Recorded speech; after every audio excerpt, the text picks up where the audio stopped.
Now you have guided thousands of people through their water fasts, and in anticipation of your coming fasting retreat in Costa Rica, I would like to ask you a few questions. Would you mind telling us which are the conditions that respond best to water fasts? One of my all-time favorite questions. And I think you'll like the answer as well. There are very few conditions that don't respond extremely well to fasting. And we don't really need to look at that list and say, well, and all the others respond really well. But I often tell people, if I really wanted to have just like the 100% success rate, or as close to the 100% success rate that I would, love to have a practice with a 100% success rate, then all I would do is I would start out a fasting retreat for people with arthritis and just show them the 100% success rate. But there's no condition that responds better to fasting than infections. And so if I wanted to have like the super successful fasting practice, I would only take people with infections and watch how incredibly well people respond when they have a huge variety of infections that just like nothing works faster than fasting. I believe Dr. Alan Goldhammer put together a review of various papers that had been done on fasting, and when the whole thing was done, they had records of more than 1 million fasting days. Now, I don't think it was 1 million fasters, but more than 1 million days of people fasting. And in that entire 1 million days of people fasting, which I don't know, what's that, like 30,000 years. If it was one person fasting for 30,000 years, you'd have around 1 million days. In that 30,000 year period of time, or if you had 30,000 people fasting for a year, you'd have your 30,000 years. There was not one incidence of a heart attack. Could you imagine? It's hard in the Western world to imagine taking 30,000 people and monitoring them for a year and not having one incident of a heart attack. When we're talking heart disease, affecting a massively high, I mean, depending on which doctor you talk to, they're saying 93%, 95, 97. I've heard 99% of the population affected by various forms of heart disease, with heart disease being perhaps the number one largest cause of death in the Western world. So to not have not one, you might say, well, gee, actually, if I wanted to develop the most successful fasting retreat ever, I'd only take people with heart disease.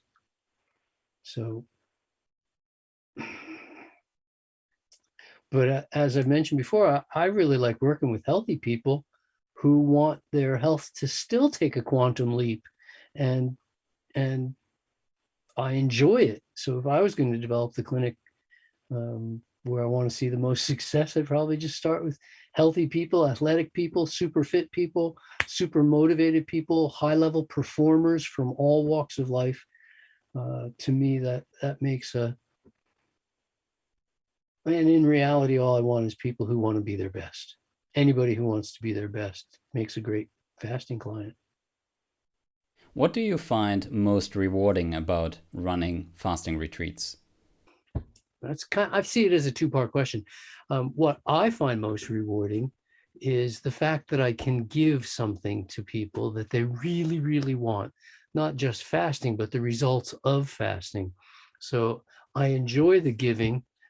The best gift in the whole world that I've ever received is the ability to give to share my knowledge, to put my education to use, to be able to share now 4 decades of supervision experience, um, and my understanding of hygiene, and to be able to convey this to others. I mean, this is tremendous. But the reward really is, as it is for any teacher or any coach, is seeing the student do well. Is when I watch fasters go through what they go through, and and every fast is different. Some fasts are just easy and effortless and uneventful. Some fasts are tremendously challenging for people. They have a lot of symptoms, or they don't feel well, or whatever it might be. And in every case, though, no matter what the fast is like, the results after the fast are so profound. And to watch people come back to life like they've been through winter and now it's spring and it's a better year than ever, and they're going to be accelerated growth process, and the rejuvenation that happens watching 10 and 20 and sometimes even 30 years drop off of people, watching them find abilities and insights that they never even thought they ever could have. Like I'm thinking of people who used to crawl because they couldn't walk because their ankles were so bad, who through fasting regained their bodies, healed themselves, and now they are triathletes. I'm thinking of 2 people that have done that were crawling, that are now triathletes, and another lady that was crawling through the streets of St. Louis because she couldn't walk because her arthritis was so bad. And to see her now working full-time as a masseuse and walking through the city streets, carrying her massage table. I mean, it's unbelievable. So for me, watching people regain their health, regain abilities, and gain ones that they never even knew they'd ever have in life. I mean, this is just spectacular. And that to me is the reward. There's plenty of challenge, as there is in guiding anyone through anything. There's always challenge, but the rewards more than outweigh all of that challenge. So I'm always excited to lead another group. Dr. Graham, how come you fast people on water and not on other things such as juice? Um, a lot of people ask me about a lot of different types of fasting. And when I use the word fast, I use it from the concept of health science, where fasting means to continue doing the same thing, get into the deepest state of rest possible, consume no food, sufficient water to maintain hydration levels. And that's what fasting is. But the word fast has many different connotations, different definitions for different uses. Obviously, you can run fast, and you could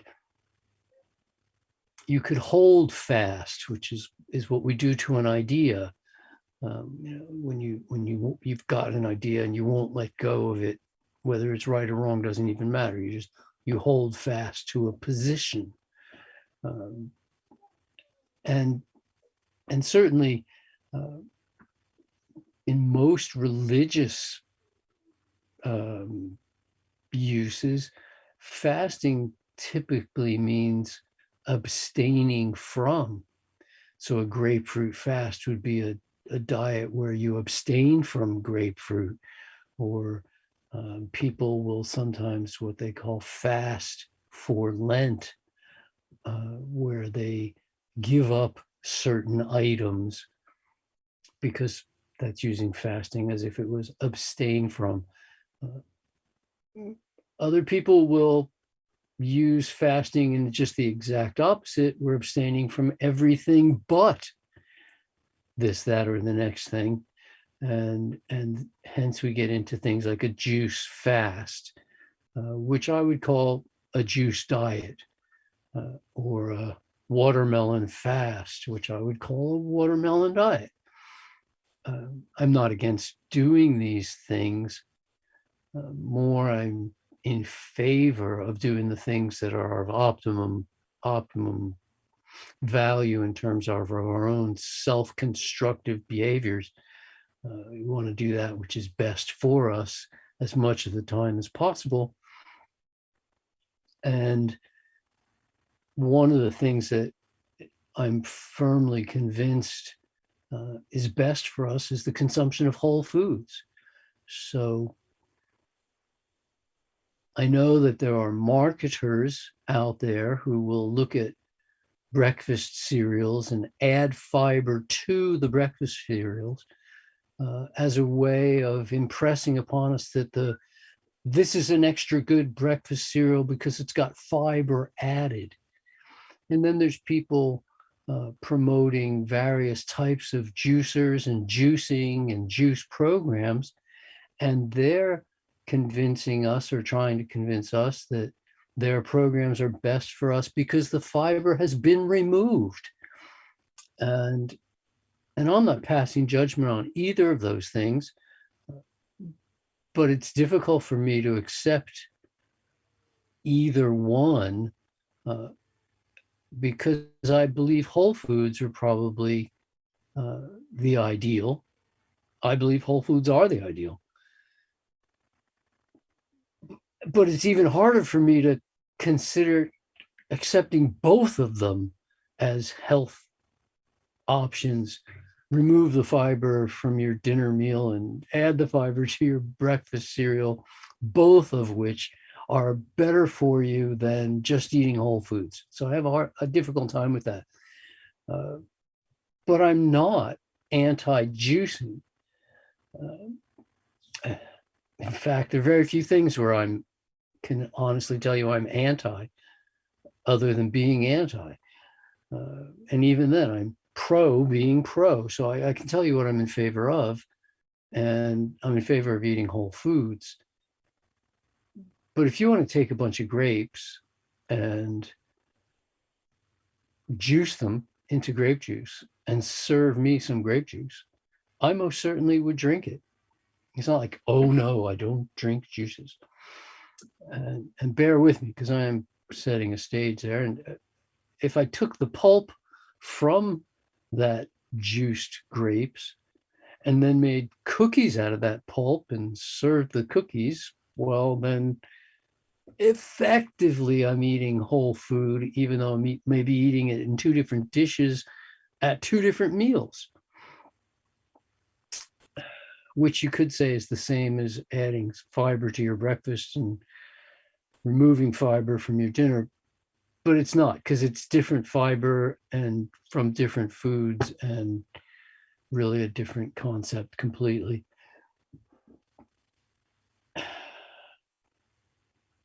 But where I get sticky is on several areas.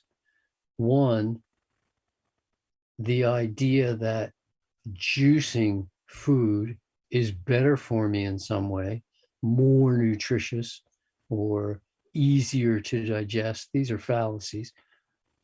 But promoting juicing as if it were better for us than eating whole foods, no, can't buy that idea. From a culinary standpoint, might I make grape juice and serve it? Yeah. Might I want to make grape pulp cookies? Yeah, I might want to make the grape pulp cookies, and I have this leftover product, the darn grape juice, that I need to do something with. So I either make something else with it, make fruit leather with it, or serve it up as is. And I'm more likely to just serve it up as is. So that idea for me is not that I'm trying to be anti-juicing,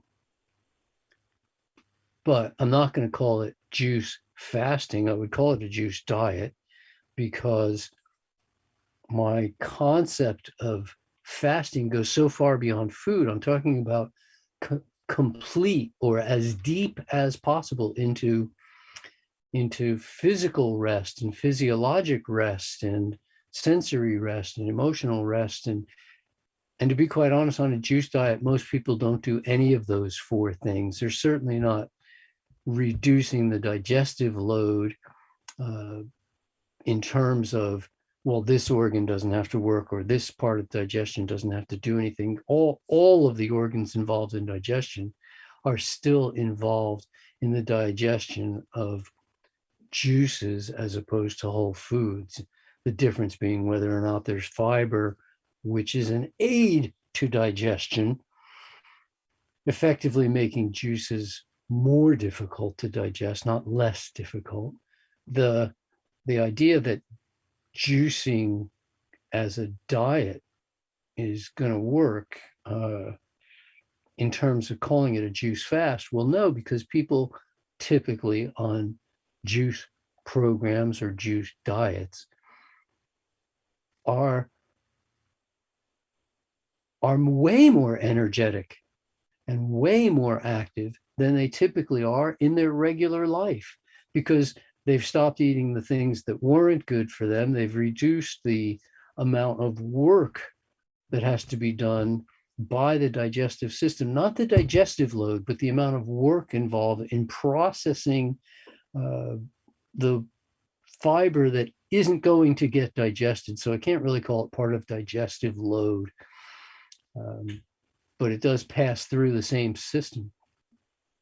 And so if we're not getting physiologic rest in terms of shutting down the digestive system, and we're not taking physical rest, chances are we're not looking to see how much sensory rest we can get while, being more active and being more energetic, and whether or not, we're also participating in emotional rest, or whether we're getting a lot of heat from people for being on this fringe approach. Oh, I'm doing a juice fast for the next 90 days or 30 days or whatever it is. So we're not getting any of the four kinds of rest, really, certainly not as much as possible. And so I can't call it a fast. There's a lot goes on the whole discussion of, whether we should be juicing or not, and how much emotional heat are you going to take from friends, family, and loved ones who are concerned about you because you've gone off the deep end and you're only consuming juices for the next 90 days or whatever arbitrary number you've chosen. To me, as stated earlier, I mean, I want my fast to be as long as necessary, but as short as possible. The way I'm going to get the shortest fast is to have the most effective fast, and that's going to be a water fast where we consume only water and participate in as much rest as possible.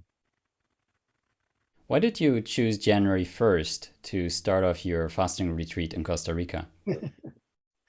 Well, I've used lots of different dates, but January 1st is sort of significant.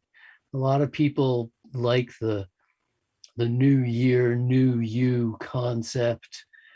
New Year's resolutions are commonly accepted through most parts of the world.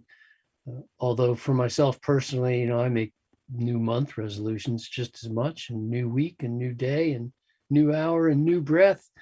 I'm willing to make a new resolution to resolve to be a better person and then to define that more. But January 1st is the winter's kicked in. People realize like it's time to get in some warmer weather. Already had enough winter and it's only January 1st. The way this summer's going, I've almost had enough winter this summer. By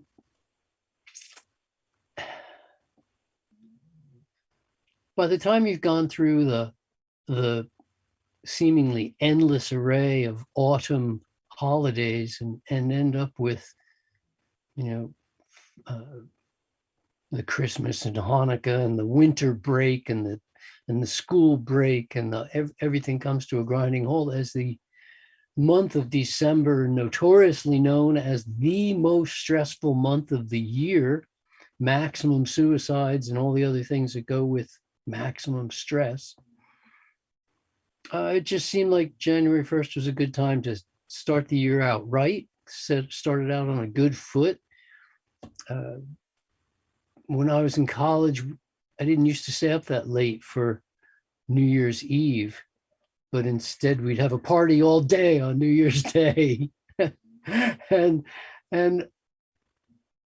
but it got me thinking how I really wanted to, now as an adult who's not looking to party all the time, but I think of life as a giant party. I want to party all the time in a way that I can enjoy it and remember it and have a good time and still party again tomorrow.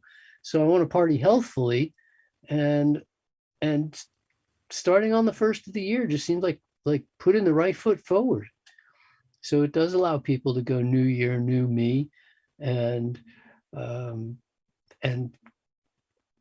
put their resolutions into effect while, we spend quite a few days during the course of the fast talking about goal setting and what makes goals different than wishes or ideas. How do we concretize goals into something solid enough on a timeline so that it truly, there's a way of objectively measuring, are we making progress towards that goal? Are we following the timeline we've set up for ourselves? So there's an old saying that people don't really have a good sense of time. We think we can get a lot more done in a minute than we really can, or in an hour than we really can. But most people can get 10 times as much done in a year as they think they can. So starting out with the beginning of a year and getting people super, super healthy so that even if they only have 10 and a half months left in the year, by the time they go home, I still imagine and see every single time I see that the people with 10 and a half healthy months get way more done than the people who had 12 full months, but they weren't all that healthy to begin with. And they just suffer too many setbacks and too much lack of motivation, and not enough health to really follow through. So because your body does its major healing and rebuilding when we rest, by taking a fast at the beginning of the year, we open the door for profound accomplishments throughout the rest of the year. Dr. Graham, why would you say people should come to you for their supervised water fast? You don't have to go to me. You could go to any fasting supervisor for a supervised fast. Various people like me. They appreciate my my candor, or they appreciate my breadth of experience or my sense of humor. I don't know. I'm not the guy for everybody, apparently. I have certain standards that I think people want to apply when they choose a fasting supervisor. I would say they want someone with sufficient education, especially in the medical arts, so that they can make the determination as to whether or not the fasters are doing something that is potentially dangerous or perfectly well within normal limits.